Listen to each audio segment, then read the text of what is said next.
নমস্কার, আমি তিনঞ্জন। TSNM news আপনাদের স্বাগত। আমাদের বিশেষ অনুষ্ঠান তুমি বলবে আমি শুনবো। এতে আমরা কিছু বলি না, আপনারা জানেন। এতে বলে সাধারণ মানুষ, জনগণ, জনপ্রতিনিধি এবং আমাদের মধ্যে বার্তা পৌঁছায়। আমরা বলেছিলাম যে নির্বাচনের প্রত্যেকটা বিধানসভায় আমরা কিন্তু অলি গলিতে ঘুরেছি এবং অফ ক্যামেরা বহু মানুষের সঙ্গে কথা বলেছি। আজকে আমরা আসছি জামুরিয়া নিয়ে। জামুরিয়ায় ঠিক কি কি ফ্যাক্টর কাজ করছে দেখুন। জামুরিয়া বিধানসভায় একটা হাওয়া বইছে, তীব্র হাওয়া বইছে। রাজনৈতিক হাওয়া বলতে পারেন অথবা রাজনৈতিক ব্যক্তিত্বের হাওয়া বলতে পারেন। জামুরিয়াতে একটা হাওয়া বইছে যেটাকে বলা হচ্ছে প্রেমপাল বিরোধী হাওয়া। শুনলে অবাক হবেন যে একটা মানুষের আবার বিরোধী হাওয়া হয় নাকি।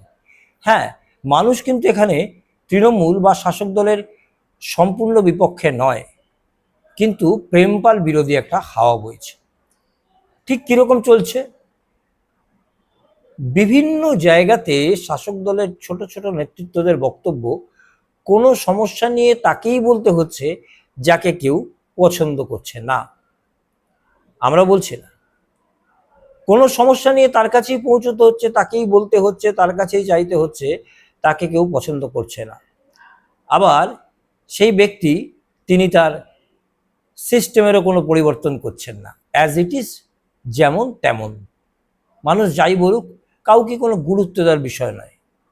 কখনো বলছেন তিনি নেতা তৈরি করেন, কখনো বলছেন তিনি জামুরিয়ার বাঘ, কখনো তিনি বলছেন জামুরিয়াই তার পরিবার, কখনো তিনিই বলছেন যে অনেক বেকারকে, স্থানীয় যুবককে কাজ দিতে পারেননি। এটা আমার লজ্জা, এটা আমার লজ্জা।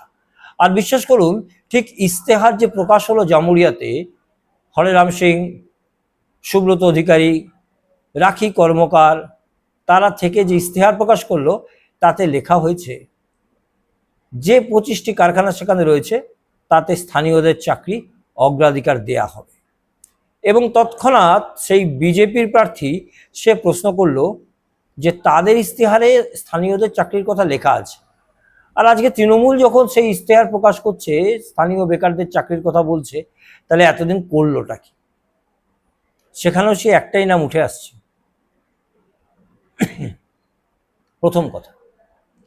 দ্বিতীয় কথা, জামুরিয়ার বিভিন্ন জায়গা, যেমন দেশের মহান বলুন, অথবা চুরুলিয়া বলুন, অথবা নন্দী গ্রাম বলুন, জামুরিয়া বাজার বলুন, বীজপুর বলুন, চাঁদা এলাকা বলুন, অথবা আরো বিভিন্ন জায়গা, যদি খুব মাইনরিটি বিষয়টা দেখা যায়, জামুরিয়াতে 2-3টে জিনিস ফ্যাক্টর কাজ করছে।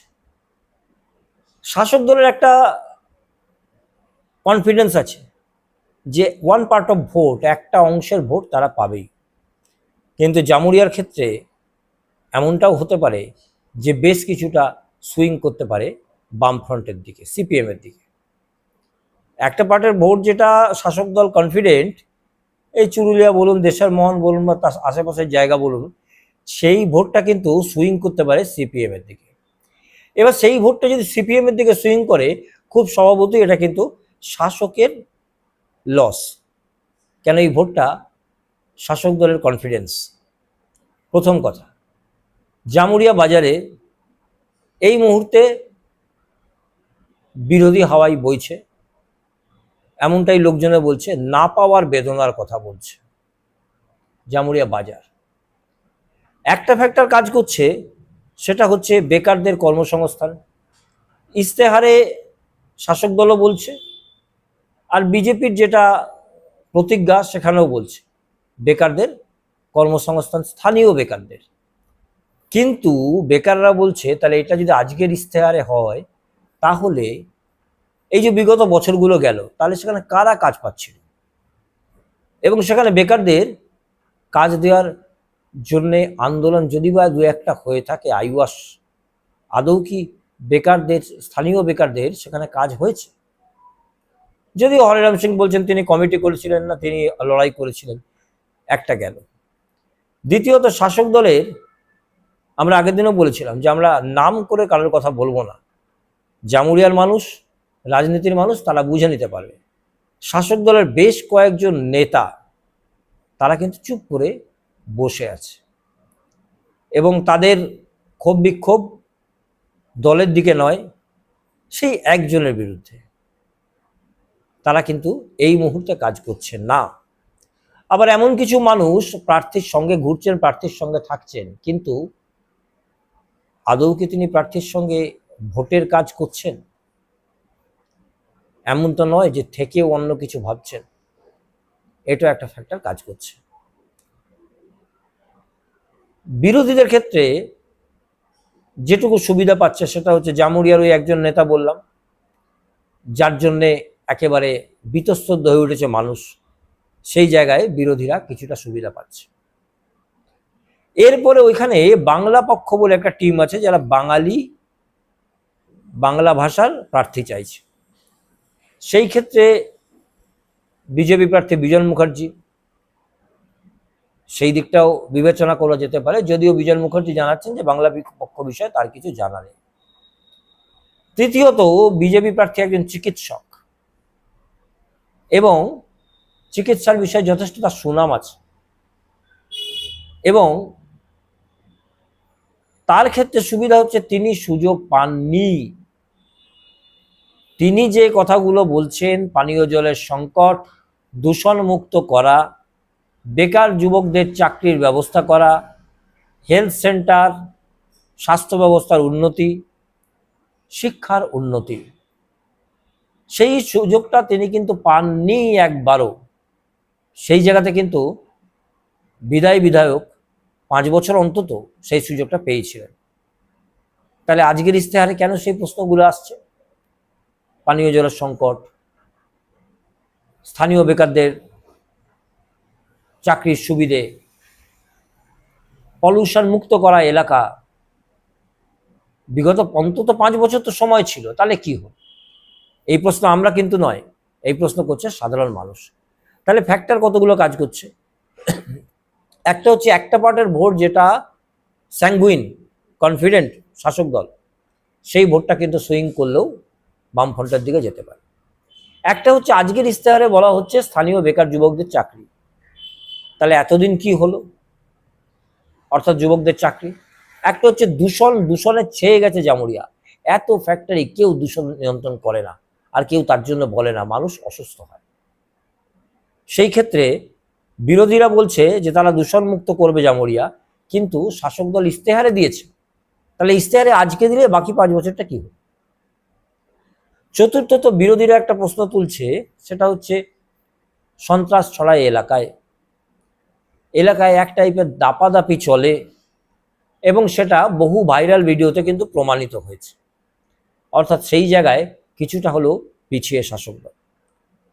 তাহলে প্রথম কথা হচ্ছে এই প্রেমপাল সিং একটা জামুরিয়াতে ফ্যাক্টর, যে প্রেমপাল বিরোধী হাওয়া চলছে।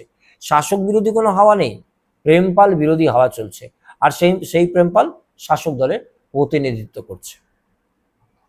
একটা।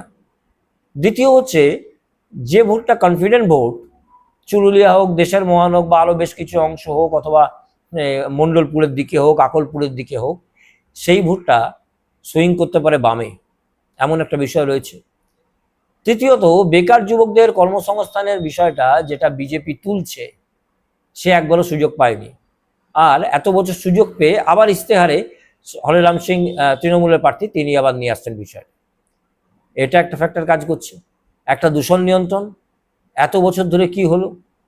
যদিও হরিরাম সিং বলছেন তিনি কমিটি তৈরি করেছেন, বিধানসভায় কথা তুলেছেন, কিন্তু আদৌ দূষণমুক্ত হয়নি। সে কারণে কিন্তু ইশতেহারে আবার আনা হয়েছে, আর বিরোধীরা সেটাকে হাতিয়ার করছে। আরেকটা ফ্যাক্ট পয়েন্ট হলো, সেটা হচ্ছে বাংলা পক্ষ যদি তাদের স্ট্যান্ড পয়েন্ট ঠিক থাকে, তারা বাংলাভাষী প্রার্থী চাইছে, সেক্ষেত্রে বলা যেতেই পারে যে হরিরাম সিং একটু পিছিয়ে। আবার বিরোধীরা যেটা বলছে যে তারা স্বাস্থ্যের দিকটা দেখবে, তারা লাইব্রেরি করবে, তারা শিক্ষা সংস্কৃতির প্রসার করবে, সেই জায়গাটায় শাসক দল কি করতে পারে, কতটা এগোতে পারে, এই একটা ফ্যাক্টর কাজ করছে। এবং সবচেয়ে বড় ফ্যাক্টর কাজ করছে একটা অচল অবস্থা, পরিবেশ নষ্ট হওয়ার বিষয়টা, যেটা কে করছে আমাদের আর বলার প্রয়োজন পড়ে না, জামুরিয়ার মানুষ বলছে, এবং বারবার শিরোনামে উঠে আসছে, বিভিন্ন রকমের ভিডিও ভাইরাল। কিন্তু এখনো পর্যন্ত তারই ছড়ি ঘুরছে, যার বিরোধী হাওয়া চলছে তারই ছড়ি ঘুরছে। এবং তৃণমূলের বেশ কিছু নেতৃত্ব, তারা একটা প্রশ্ন তুলছে যে কোনো সমস্যা নিয়েই তাকে বলতে হচ্ছে, তারই সিদ্ধান্ত গ্রহণ করতে হচ্ছে, আর তার প্রতি মানুষ বিতস্তত। কিছু মানুষ সনেরাম সিংয়ের সঙ্গে ঘুরে বেড়াচ্ছে, তারা কিন্তু এক অন্যের হয়ে কাজ করছে, আর নয়তো তারা চুপ করে আছে। এরকম বেশ কয়েকটা গোষ্ঠী, তাদের মধ্যে মহিলাও বলা যেতে পারে আছে, তাদের মধ্যে পুরুষও আছে। অর্থাৎ এই ফ্যাক্টরগুলো জামুরিয়া বিধানসভায় কাজ করছে। এখন দেখার যে এর পরবর্তী সময় কি রেজাল্ট বেরিয়ে আসে, কে জিতবে কে হারবে আমরা অবশ্যই বলতে পারবো না, কিন্তু যে ফ্যাক্টরগুলো কাজ করছে মিলিয়ে নেবেন। আমরা যে রাস্তায় ঘুরে, চা দোকানে, রেস্তোরাঁয় মানুষের সঙ্গে কথা বলে যে খবরগুলো বের করছি তা কতটা সঠিক। আর পানীয় জলের সংকট থেকে শুরু করে বেকার যুবকদের, স্থানীয় বেকার যুবকদের কর্মসংস্থান এবং পরিবেশ দূষণমুক্ত করা, তার সঙ্গে স্বাস্থ্য, শিক্ষা, এগুলো কাকে বিশ্বাস করবে জামুরিয়ার মানুষ তা প্রমাণ দেবে 23শে এপ্রিল আগামী নির্বাচনে। এরকম একের পর এক বিধানসভা দেখতে থাকুন আমাদের বিশেষ অনুষ্ঠান তুমি বলবে আমি শুনবোতে, যেখানে আমরা কিছু বলি না, মানুষ বলে।